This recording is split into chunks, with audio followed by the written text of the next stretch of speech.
Hello. तो बहुत दिनों बाद फिर से आपके साथ आया हूँ। आपको कुछ चीज़ें बताना चाहता हूँ, इसीलिए थोड़ा सा शॉर्ट वीडियो होगी क्योंकि स्टोरेज बहुत ज़्यादा बढ़ गई है मोबाइल की भाई।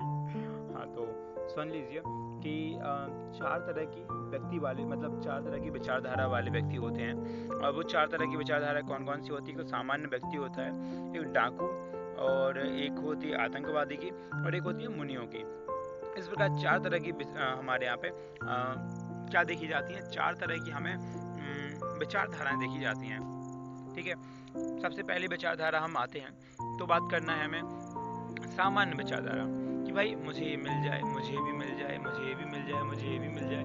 मतलब हम बहुत सारी चीज़ें चाहते हैं ना, तो हमें ये सब मिल जाए, हमें भी ये सब सारी चीज़ें मिल जाए। तो ये क्या है, सामान्य व्यक्ति की सोच है कि भाई उसके पास है, चलो यार हमें भी मिल जाए, काश थोड़ा बहुत हमारे पास भी हो, इतना तो हो जाए कि यार थोड़ा ऐसा हो जाए, ऐसा हो जाए। तो हम सोचते हैं ना, वो पहली सोच तो वो सामान्य व्यक्ति की। दूसरी सोच होती है डाकुओं की।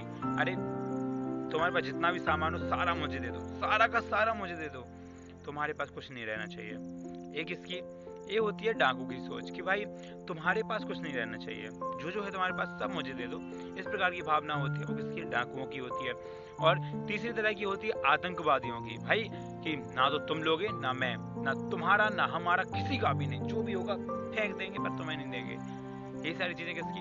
आतंकवादी की होती हैं। जिनमें ऐसी विचारधाराएं दिख रही हो ना, समझ लेना कि बेटा वो डाकू है, और समझ लो आतंकवादी हैं।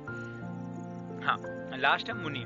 तो मुनि राजों का क्या होता है? तो उन्हें विचारधारा में सीधी बात होती है कि भाई ना तो हमें चाहिए, मतलब ना मुझे ये चीज़ चाहिए है और ना मेरी है। उनमें ये सोच होती है। और जिस व्यक्ति की ऐसी सोच होती है वो व्यक्ति सुखी रहता है कि भाई दूसरे की चीज़ को देखकर यार ये मुझे मिल जाए, ऐसा सोचोगे तो जब तक मिलेगी नहीं तब तक क्या होगा?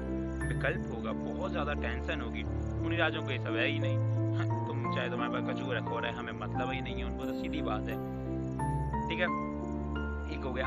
अब और मुनि राजों के लिए अब क्या नहीं है? दूसरा देखते हैं डाकुओं वाली कि भाई मुझे दे दो।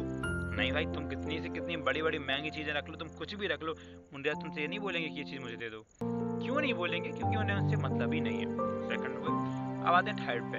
थर्ड कौन सी है? तो थर्ड आ जाती है आतंकवादियों की। भाई ना तुम्हारे पास ना हमारे पास। ऐसा नहीं है भाई मुनि राजों के साथ। मुनि राज कहते हैं कि भाई जो मेरे पास है तुम भी ले लो, मतलब मेरे पास जितने भी गुण हैं वो सारे तुम्हारे, तुम भी ले सकते हो ना, तुम भी उनको हासिल कर सकते हो, तो वो सारे तुम भी ले लो। इस प्रकार भावना मुनियों की होती है।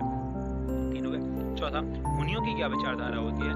तो भाई ना किसी से कुछ लेना देना, और ना ही किसी से, मतलब लेना देना, सिर्फ देना क्या है? ज्ञान देना है, और ज्ञान कहीं से मिल रहा हो तो वो लेना है। और बाकी अगर आप कहो कि भाई ये सोना चांदी रख लो, हीरे जवाहरात ये वो नौकर चाकर ये सब रख लो, काम में आएंगे, तो वो सीधा मना कर देंगे कि हमें ये सारी चीज़ें नहीं चाहिए। इस प्रकार चार तरह की विचारधाराएं लोगों में दिखाई देती हैं, और इन चार विचारधाराओं से ही लोग जी रहे हैं। Thank you.